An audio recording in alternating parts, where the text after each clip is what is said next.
Мислам дека за боите не се дискутира исто така како и за вкусот. Мислам дека тоа е една лична работа.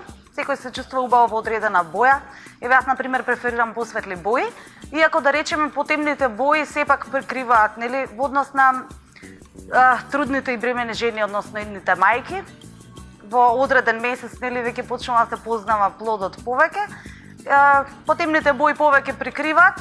Тие се посоодветни, например, за работно место, иако за летниот период се знае дека посвежите, односно посветлите бои се попрепорачливи.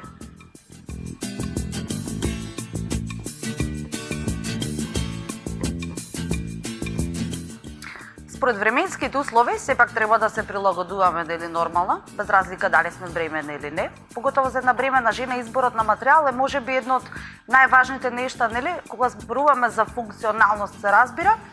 Мислам дека освен удобноста, што треба да се земе како прва, нели, како прва примарна работа, една трудна жена треба да носи претежно природни материјали. Природните материјали се сепак можеби најдобар избор за една бременна жена, бидејќи во таа состојба се чувствува поспецифично од било кога, нели? Синтетичките материјали сепак прават едно непријатно чувство, така што природните материјали секако треба да се примарен избор.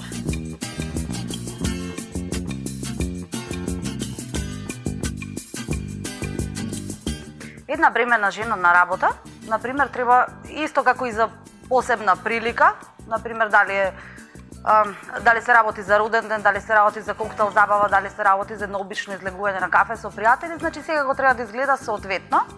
Пред се треба да изгледа пристојно, заради состојбата во која што се наоѓа. Тоа не значи дека не треба да изгледа секси или привлечно, меѓутоа се во граници на некоја нормала се разбира, бидејќи бремените жени сепак имаат вишок килограми, значи треба да се внимава околу тоа, се да не се препокрива жената, нели, меѓутоа пак колку може да изгледа попристојно.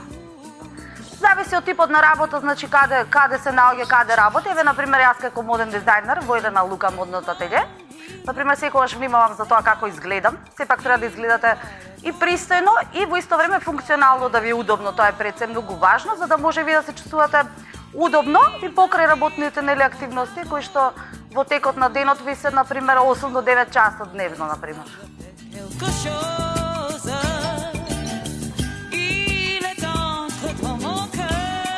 На модерните мајки би им препорачале да уживаат пред се во својата бремена. Значи, како тип на модели може да се избираат освен функционални, удобни и претежно од природни материјали, значи да одбираат кроеви кои што се подобни за нивната состојба. Се разбира, тоа не мора да значи секогаш да биде сечено од градите надолу во А форма, например.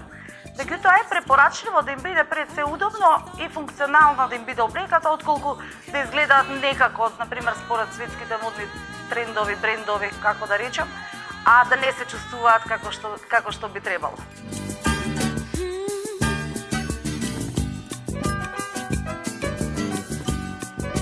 Јас работам како дизајнер во Елена Лука, модното ателје, верувам на сите ви е познато. Значи, ние се занимаваме со изработка на венчаници, на вечерни тоалети, на коктел хајдини и на било каков тип на облека, нели, по нарачка се разбира. Имаме и готови парчиња производи кои се продаваат. Имаме работно искуство со трудници. Значи, тоа е многу битен момент да го спомнам. Најчесто правиме за нив, да речеме, и коктел варијанти сме правеле, значи венчаници доста имаме нарачки за трудници, значи за бремени жени кои што ги правиме. Тие се специфични, обично препорачуваме, значи, квалитетни материјали кои што се природни пред се, значи свила, имаме во различни бои, тоа е многу важно да се спомена, значи има варијанти, сме работеле, значи, со трудници.